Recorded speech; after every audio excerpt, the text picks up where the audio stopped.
Alright, ladies and gentlemen, in this video we are focusing on midpoints and segment bisectors. Alright, so the overall goal of this section can be found by really focusing on identifying and utilizing both the midpoint and distance formulas in different applications. For this video specifically, we are going to talk about our midpoint and our segment bisector. And we're going to make sure that we know how to utilize the midpoint formula and the segment bisector both in equations algebraically and using the formula graphically. So let's take a look first and foremost at our midpoint. Midpoint is simply just that, the point that divides a segment into two congruent segments. And so you can see obviously right in here we have ourselves a midpoint. All right, our tick marks show that they are congruent segments. Now a segment bisector could be the midpoint.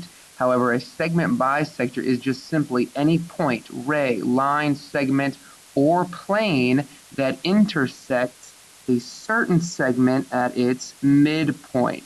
So in this case right here, this would represent a segment bisector that happens to also be a segment. So here is our segment that is getting bisected by this second orange segment in here.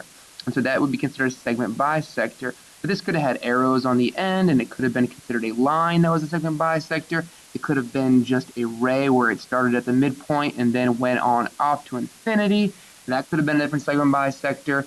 Just realize that a segment bisector is simply any figure that splits a segment in half. So let's take a look here at some examples of what we can do in terms of utilizing our midpoint and our segment bisectors. So let's take a look here at this example. It says that point M is the midpoint of VW, and we want to go ahead and find the length of BM. Well, since BM and MW are congruent by our tick marks and M being the midpoint, it is true that VM actually equals the value of MW, right? The values are equal since the segments are congruent. Well, the distance from B to M is 4x minus 1, and MW actually equals 3x plus 3. Well, now this is a basic algebraic equation where we subtract 3x from both sides, and we get x equals 4 once we add over that 1 onto the other side. 3x, adding 1, in the end we get that x equals 4.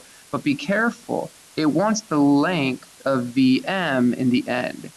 And so we take the value of 4, substitute it back in, so 4 times 4 minus 1, the value is 15. So we can close up and say that VM equals 15 when it's all said and done. And so that's how we can kind of utilize what we know about our midpoint and our segment bisector. Let's go ahead and give one more a shot as well. In this example, like I said, we're going to be focusing on not just using the midpoint algebraically, but graphically as well too. So let's take a look here. If you notice in the graph I have onto the left, we are given one endpoint. All right, so we are given one endpoint. J is an endpoint. J is an endpoint at 1, 4. I'm going to put EP for endpoint.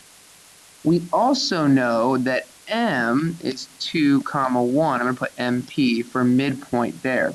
So we have EP being one endpoint being 1, 4, and then M, our midpoint, being 2, 1.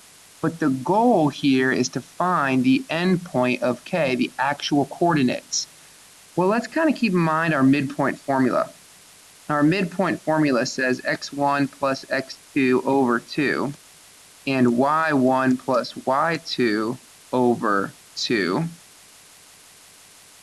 So if we really dive into our midpoint, this x plus x2 over 2, my x1 plus x2 over 2, all of that gibberish is just to say that that is the actual x-coordinate of the midpoint. Well, ask yourself, what actually is the x-coordinate of the midpoint in this example? It's 2. 2 is the actual x-coordinate of the midpoint. So I know that x1 plus x2 over 2 physically equals 2 in this example. But I also know that one of the x1's is going to be 1 because that's what the original endpoint was. So if I go ahead and call x1 my x-coordinate from J, 1, now I only have one missing variable. So if I multiply by 2 on both sides to cancel, I end up with 1 plus x2, 1 plus x2 equals 4.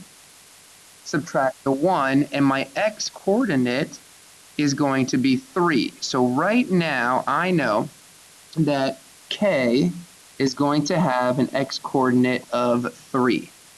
And I can do the exact same concept trying to find the value of y. And now I understand, in this example here, we have the graph. You can kind of see, obviously, it's going to be at 3, -2. But the point is to be able to do this without the graph right there in front of kind of more of a visual representation. Well, just like we did for our x-coordinate, the y-coordinate, y1 plus y2 over 2, physically equals the y-coordinate of our midpoint of 1. So it actually equals 1. Well, likewise, y1 is given to us, and so y1 was given as 4 from J. So just like it was before, multiply by 2 on both sides. You end up with 4. Put a little line here so you don't get confused. 4 plus y2 equals 2. Subtract, and y2 equals -2. So in the end, our other endpoint can be found at 3, -2.